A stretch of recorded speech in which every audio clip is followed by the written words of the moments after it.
আশা করি তোমরা সবাই ভালো আছো। আমি লিটন ঘোষ, নারায়ণপুর হাই স্কুলের মাস্টারমশাই। আমি এর আগের দিনও তোমাদের পদার্থ এবং ধর্ম এই চ্যাপ্টারটা নিয়ে আলোচনা করেছিলাম। আজকে আমি আলোচনা করব পদার্থ ধর্ম গঠন ওই চ্যাপ্টারটাতেই বার্নৌলির থিওরেম।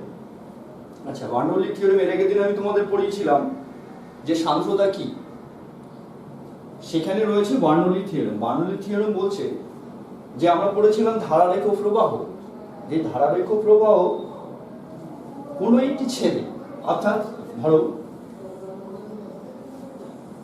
এই একটা নল বরাবর কোনো প্রবাহী বয়ে চলছে এবং ধারারেখ প্রবাহিতে রয়েছে, তাহলে কোনো একটি ছেদে একক আয়তনের গতিশক্তি, স্থিতিশক্তি এবং চাপ শক্তি সবসময় ধ্রুবক হবে। এটা হচ্ছে বার্নৌলির থিওরেম। তাহলে ধরি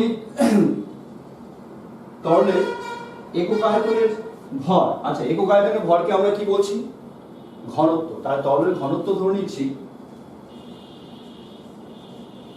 রো। তাহলে বার্নৌলির থিওরেম অনুসারে কি পেলাম? যে কোন ছেদের একক আয়তনের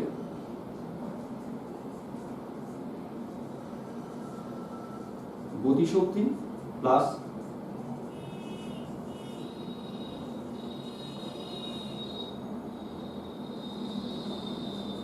চাপ শক্তি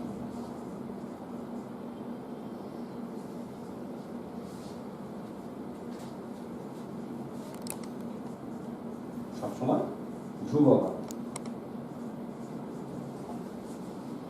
এটা ছিল বার্নৌলির থিওরেম।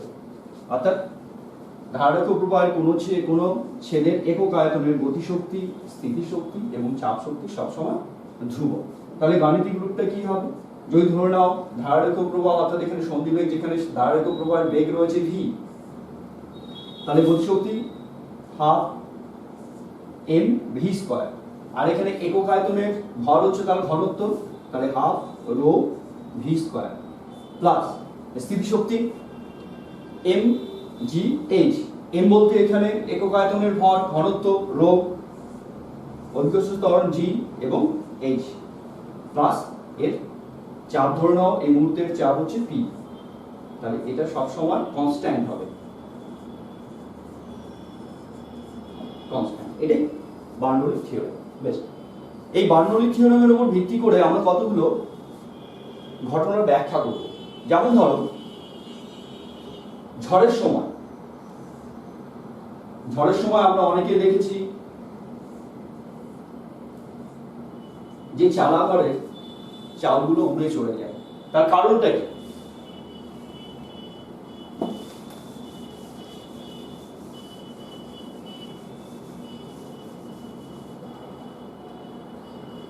তাহলে বার্নৌলির থিওরেম অনুসারে কি পেলাম? যখন আমাদের যে কোনো বস্তুর গতিশক্তি প্লাস স্থিতিশক্তি প্লাস চাপ ইকুয়াল কনস্ট্যান্ট।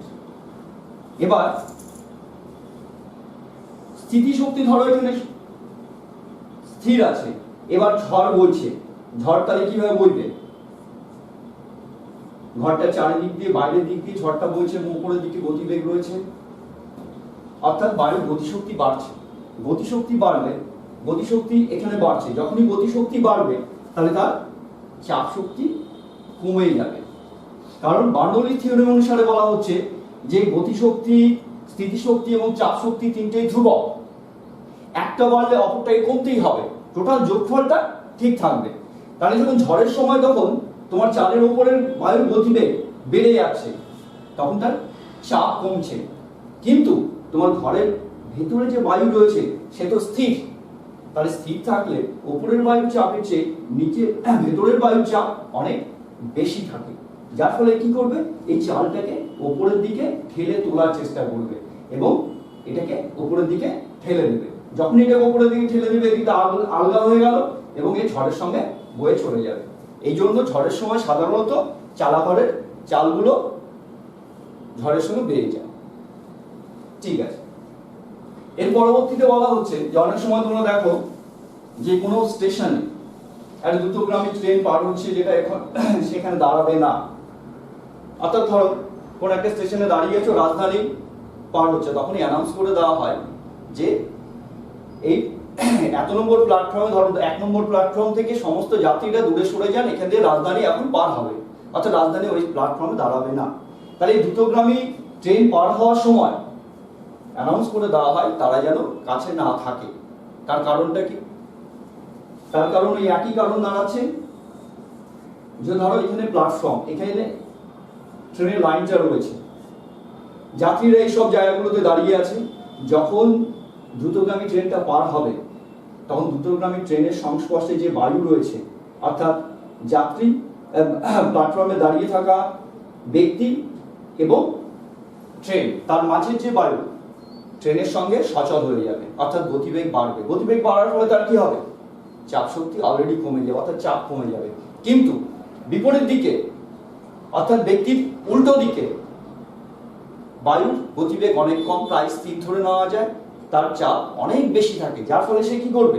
নিম্নচাপের দিকে, অর্থাৎ প্ল্যাটফর্ম এবং ট্রেনের সংলগ্ন যে বায়ুস্তর রয়েছে তার গতিশক্তি বেশি, যার ফলে চাপ কম, ফলে সেদিকে ছুটে যাবে এবং ব্যক্তির উপরে একটা বল প্রয়োগ করবে, যার ফলে ব্যক্তি ট্রেনের দিকে চলে যেতে পারে এবং দুর্ঘটনা ঘটতে পারে। এই জন্য দ্রুতগামী ট্রেন যখন কোনো প্ল্যাটফর্ম দিয়ে পার হয় তখন প্ল্যাটফর্মের যে দাঁড়িয়ে থাকা যাত্রীদের তাদের সেখান থেকে দূরে সরে যেতে বলা হয়। এই হলো বার্নৌলির থিওরেম এবং তার উপর কতগুলো ঘটনা বললাম।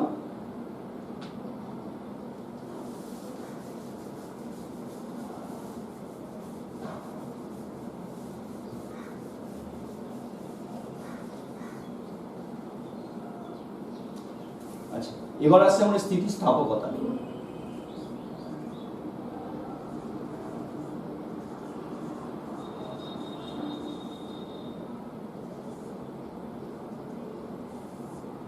স্থিতিস্থাপকতা কি? তোমরা অনেক সময় রাবারকে নিয়ে টেনেছো, ধরো একটা গাডারকে টেনেছো, আবার ছেড়ে দিয়েছো, আগের অবস্থায় ফিরে গেছে। এই যে গাডারটাকে টেনে দেওয়া হলো, আবার যখন বলটা ছেড়ে দেওয়া হলো তখন সে আগের অবস্থায় ফিরে গেল। এক কথা এই ধর্মটাকে বলা হচ্ছে স্থিতিস্থাপকতা। তাকে বাইরে থেকে বল প্রয়োগ করা হলো, প্রয়োগ করার ফলে তার ভেতরে একটা প্রত্যনয়নকারী বলের সৃষ্টি হলো, যেটা তাকে আগের অবস্থায় ফিরিয়ে আনবে। এই ঘটনাটা কি বলা হচ্ছে, বা এই ধর্মটাকে বলা হচ্ছে পদার্থের স্থিতিস্থাপকতা। অর্থাৎ যখন কোনো বস্তুর উপরে আমরা বল প্রয়োগ করছি, অর্থাৎ তার আকার কিংবা আয়তন এর পরিবর্তন করার চেষ্টা করছি, তখন বস্তুর ভেতরেও একটা প্রত্যনয়নকারী বলের সৃষ্টি হচ্ছে, যা বস্তুকে তার আকার বা আয়তন যে পরিবর্তন করার চেষ্টা করছি তার বিরুদ্ধে বাধা সৃষ্টি করছে, অর্থাৎ আকার বা আয়তন পরিবর্তন করতে দিতে চাইছে না। এবং যখনই আমরা বাহ্যিক বলটা সরিয়ে নেব তখন বস্তু আবার আগের অবস্থায় ফিরে যাবে। পদার্থের এই ধর্মকে বলা হচ্ছে স্থিতিস্থাপকতা।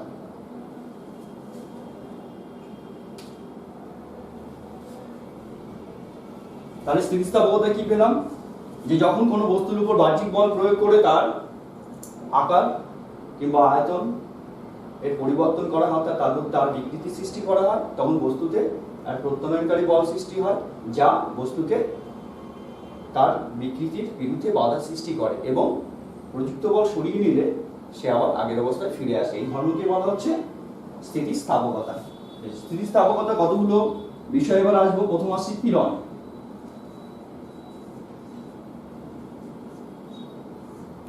পীড়ন কি? আমরা বললাম যে কোনো বস্তুর উপরে যখন বল প্রয়োগ করছি, তার বিকৃত করার চেষ্টা করছি, তখন তার ভেতরে একটা প্রত্যনয়নকারী বলের সৃষ্টি হচ্ছে, অর্থাৎ যা আমরা যে বাহ্যিক বলটা দিয়েছিলাম তার বিরুদ্ধে কাজ করছে। এই ওর ভেতরে সৃষ্টিকারী এই প্রত্যনয়নকারী বলটাকে বলা হচ্ছে পীড়ন, অর্থাৎ তার একক প্রস্থচ্ছেদে যে প্রত্যনয়নকারী বলের সৃষ্টি হচ্ছে তাকে বলা হচ্ছে পীড়ন। তাহলে পীড়ন সমান কি পাচ্ছি? পীড়ন যেহেতু বাহ্যিক বল যতটা দেব, পীড়নও ঠিক তার সমানভাবে উৎপন্ন হবে। তাহলে পীড়ন সমান বল বাই প্রস্থচ্ছেদ।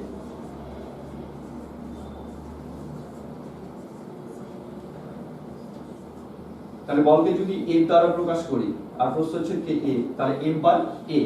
এবার আসি পীড়নের মাত্রা।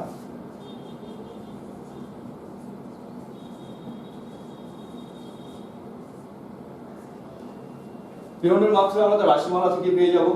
পীড়ন সমান কি পেলাম? বল বাই প্রস্থচ্ছেদ, অর্থাৎ বল বাই ক্ষেত্রফল। তাহলে বলের মাত্রা কি ছিল? M L T to the power minus 2, আর ক্ষেত্রফলের মাত্রা যেহেতু দৈর্ঘ্য স্কয়ার, তাহলে কি হবে? L square. তাহলে M L inverse T to the power minus 2, এটা হলো পীড়নের মাত্রা। এবার আসছি পীড়নের একক।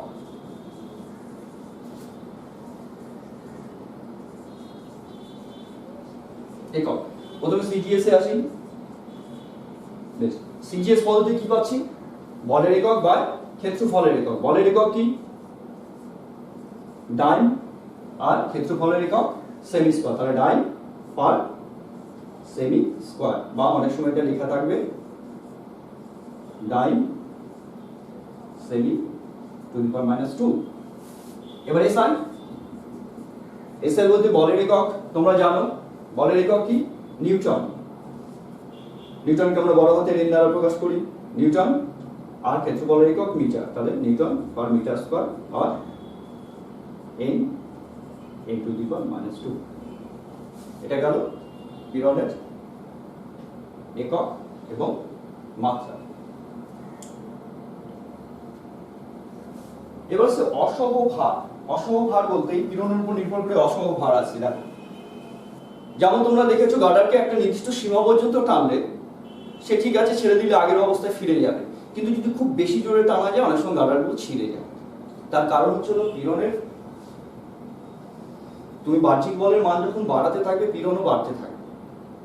কিন্তু বাহ্যিক বলের একটা সীমা পর্যন্ত স্থিতিস্থাপক, সে পূর্ণ স্থিতিস্থাপক পর্যন্ত কাজ করবে। কিন্তু তার চেয়ে যদি বেশি হয়ে যায়, তাহলে সেই সময় বস্তুটা ছিঁড়ে যাবে, বা যদি কোনো ভঙ্গুর বস্তু ভেঙে যাবে। তাহলে এই বাহ্যিক বলের এই নির্দিষ্ট মান, অর্থাৎ যে সীমা পর্যন্ত সে স্থিতিস্থাপক হিসেবে কাজ করছিল, তারপরে গেলে সে ভেঙে যাচ্ছে, তাকেই বলা হচ্ছে অসম ভার। অর্থাৎ যে ভারটা সে সহ্য করতে পারছে না।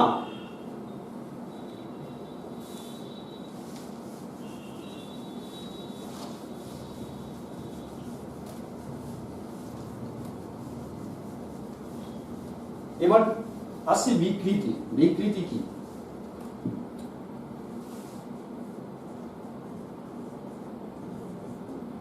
বিকৃতি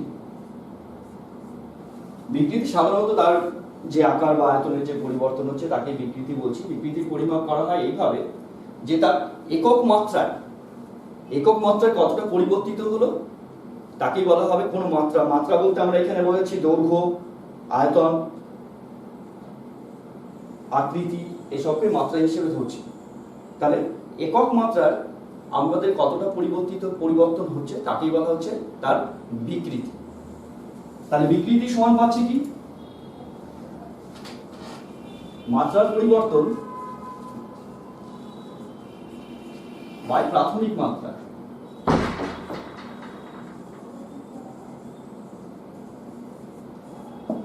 এখানে দেখো যে বিকৃতি সমান পেলাম মাত্রার পরিবর্তন বাই প্রাথমিক মাত্রা। যদি ধরো একটা তার নিয়েছো, তুমি একটা এল দৈর্ঘ্যের তার নিলে,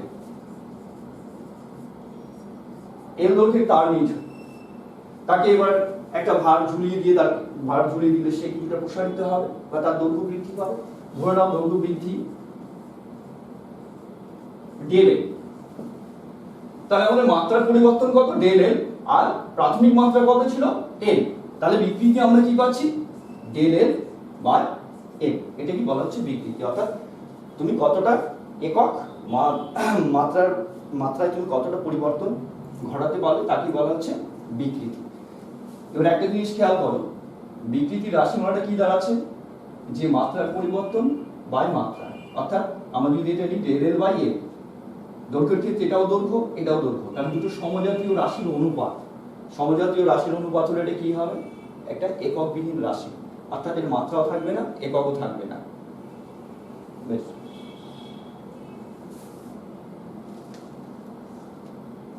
এবার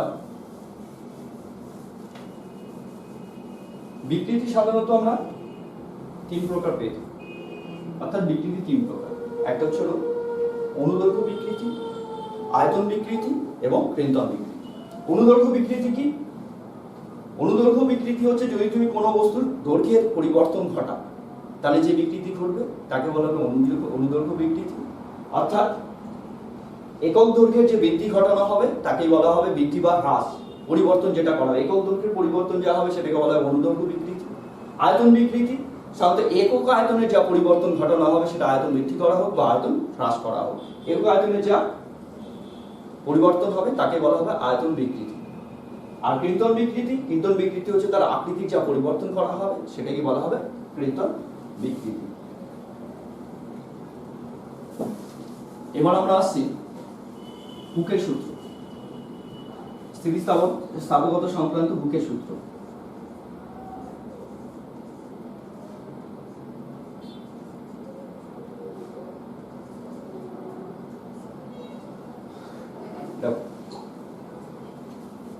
হুকের সূত্রে কি বলা হচ্ছে যে পীড়ন ও বিকৃতি পরস্পর সমানুপাতিক, অর্থাৎ পীড়নের মান যত বাড়বে আর বিকৃতি যত বাড়বে পীড়নও তত বেশি সৃষ্টি হবে বস্তুর ভিতর। অর্থাৎ হুকের সূত্রটাকে আমরা এভাবে বলতে পারি পীড়ন ভ্যারাইজিয়াস বিকৃতি। তুমি একটা বস্তুতে যত তার আকৃতির পরিবর্তন বা দৈর্ঘ্যের পরিবর্তন, আয়তনের পরিবর্তন করতে চাইবে, যত বেশি পরিবর্তন হতে চায় বিকৃতি যত বাড়বে তার ভেতরে সৃষ্ট পীড়নটা তত বাড়বে, যেন তাকে আবার আগের অবস্থায় ফিরিয়ে নিয়ে আসতে পারে। এটাই হুকের সূত্র, যে বিকৃতি এবং পীড়ন পরস্পর সমানুপাতিক, অর্থাৎ পীড়ন ভ্যারাইজিয়াস বিকৃতি। আচ্ছা, ভ্যারাইজিয়াস মানে সমানুপাতিক, এই চিহ্নটা। এবার একে যদি আমরা সমান করি তাহলে কি হবে? পীড়ন বাই বিকৃতি সমান ধ্রুবক।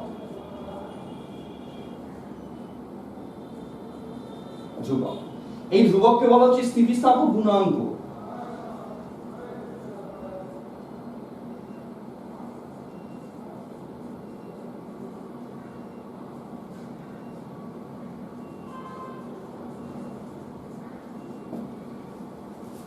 তাহলে আমরা কি পেলাম হুকের সূত্র থেকে? পীড়ন ভ্যারাইজিয়াস বিকৃতি, অর্থাৎ পীড়ন এবং বিকৃতি সমানুপাতিক, স্থিতিস্থাপক সীমার মধ্যে পীড়ন এবং বিকৃতি সমানুপাতিক, পীড়ন বা বিকৃতি সমান ধ্রুবক, এই ধ্রুবককে বলা হচ্ছে স্থিতিস্থাপক গুণাঙ্ক।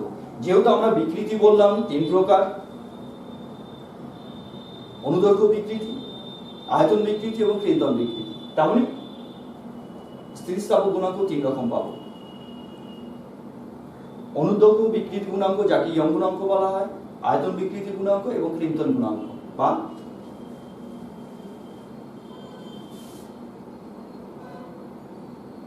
বেশ।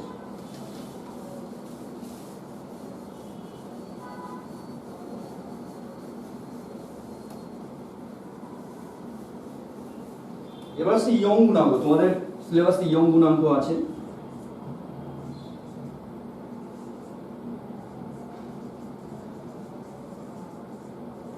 ইয়ং গুণাঙ্ক যাকে আমরা y দ্বারা প্রকাশ করি, ইয়ং গুণাঙ্ক। ইয়ং গুণাঙ্ক সমান হচ্ছে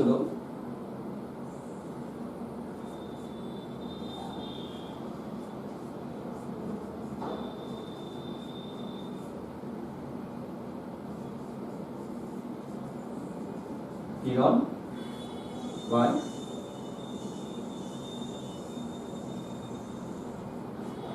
অনুদৈর্ঘ্য বিকৃতি।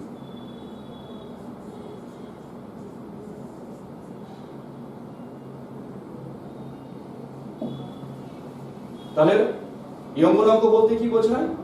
ঠিক হুকের সূত্র থেকে আমরা আসছি, পীড়ন বা বিকৃতি ইকুয়াল স্থিতিস্থাপক গুণাঙ্ক। এবার যদি পীড়নটা যদি অনুদৈর্ঘ্য পীড়ন হয় আর গুণাঙ্কটা বিকৃতি যদি অনুদৈর্ঘ্য বিকৃতি হয় তাহলে অনুদৈর্ঘ্য পীড়ন বা অনুদৈর্ঘ্য বিকৃতি ইকুয়াল হচ্ছে ইয়ং গুণাঙ্ক। এবার আমরা আসছি অনুদৈর্ঘ্য পীড়ন কি। অনুদৈর্ঘ্য পীড়ন যখন কোনো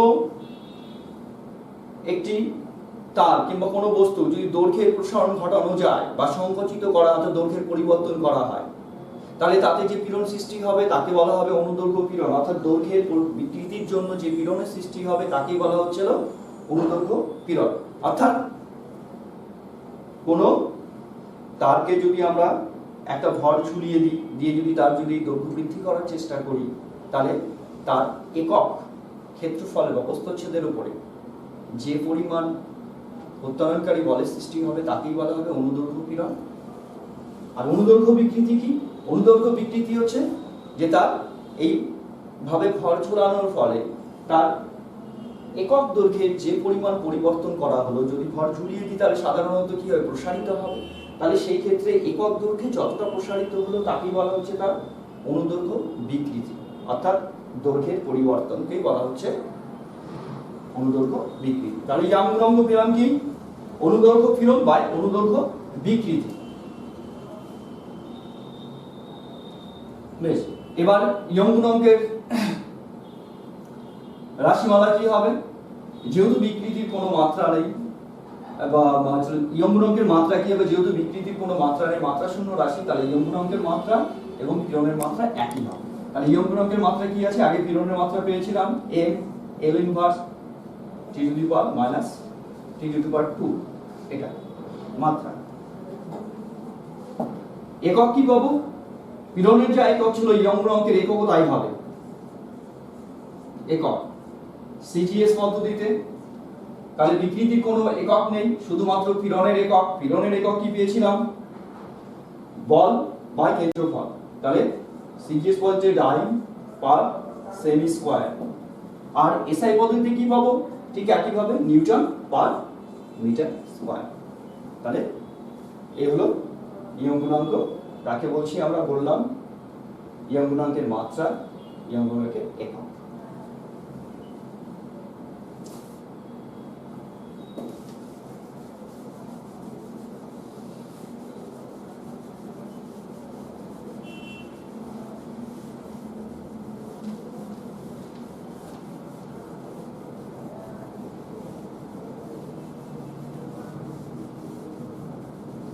আচ্ছা, আমরা তো ইয়ং গুণাঙ্ক করলাম, স্থিতিস্থাপকতা করলাম। এবার স্থিতিস্থাপকতার কথা বললেই আমাদের সাধারণত মাথায় চলে আসে রাবার কিংবা গার্ডার, রাবার জাতীয় বা গার্ডারের কথা, তাই না? এবার বলা হচ্ছে যে রাবারের স্থিতিস্থাপকতা বেশি না স্টিল অর্থাৎ লোহার স্থিতিস্থাপকতা বেশি? কার স্থিতিস্থাপকতা বেশি?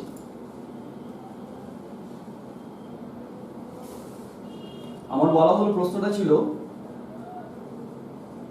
রাবার বা স্টিল অর্থাৎ লোহা। ধরে নাও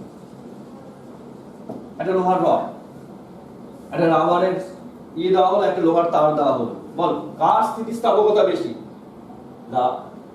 রাবার না লোহার?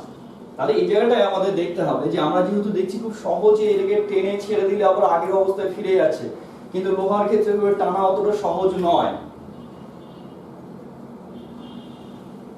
সাধারণত স্থিতিস্থাপকতা তার বেশি যার ক্ষেত্রে আমরা একই বিকৃতি সৃষ্টি করার জন্য বেশি পরিমাণ বাহ্যিক বল প্রয়োগ করব।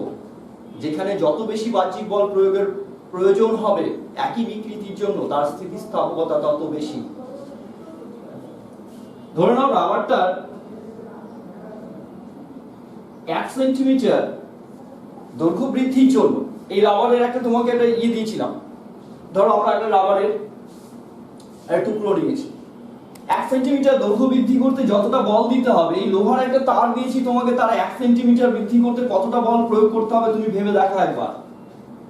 যে আমরা অতি সহজে রাবারের ক্ষেত্রে 1 সেন্টিমিটার দৈর্ঘ্য বৃদ্ধি করে নিতে পারবো, কিন্তু লোহার ক্ষেত্রে সেটা করতে হলে প্রচুর বলের প্রয়োজন হবে।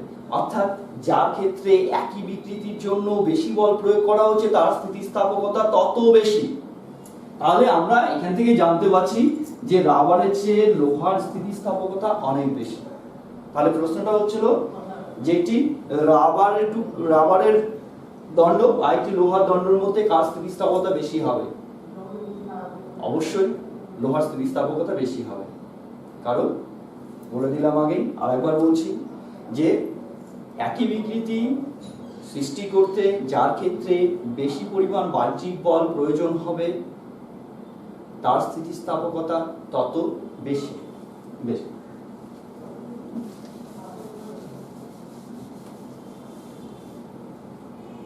এবার সে পূর্ণ স্থিতিস্থাপকতা।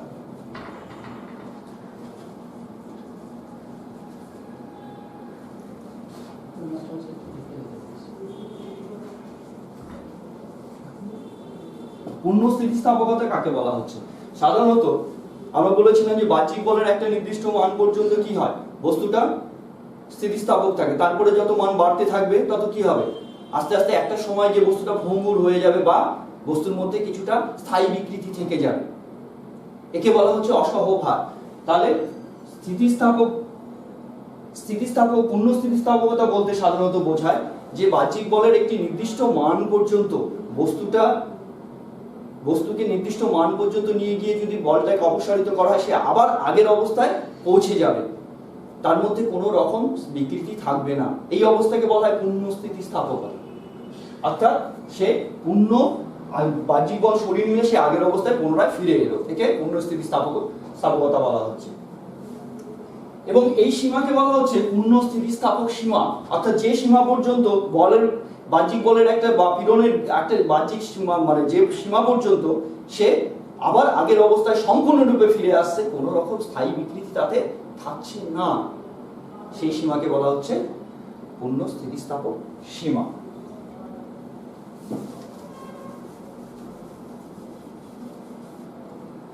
তারপর এর উপর ভিত্তি করে আমরা কতগুলো পদার্থের কথা বলতে পারি, যেমন ছিল ভঙ্গুর। যে বস্তুগুলোতে সাধারণত খুব সহজে আমরা বল প্রয়োগ করলাম, কিছুটা বল প্রয়োগ করার পরে তার পূর্ণ স্থিতিস্থাপকতা পার হয়ে গেলে সে হঠাৎ ভেঙে গেল, তাদের আমরা ভঙ্গুর বলছি। যেমন ধরো শক্ত মাটির তলাগুলো একটুখানি মোচা দিলে ভেঙে যাবে, কাঁচে তুমি আসতে পারি দাও ভেঙে যাবে, এদের ভঙ্গুর পদার্থ বলা হচ্ছে। আবার কিছু পদার্থ রয়েছে নমনীয় পদার্থ, যে পদার্থকে সাধারণত আমরা খুব সহজে টেনে বড় করে দিতে পারি, এদেরকে নমনীয় পদার্থ বলা হচ্ছে। এইভাবে স্থিতিস্থাপকতার উপরে আরেকটা যেটা রয়েছে সেটা হচ্ছে প্রসারণশীলতা। যেমন ধরো সোনা, রূপা, এগুলো কি আছে, এগুলো তার হচ্ছে স্থিতিস্থাপক সীমা এবং অসহভার, এর মধ্যবর্তী আমরা বল প্রয়োগ করে একে অনেকটা বড় করতে পারি, তাহলে এদেরকে বলা হচ্ছে প্রসারণশীল বস্তু। আজকে এ পর্যন্তই।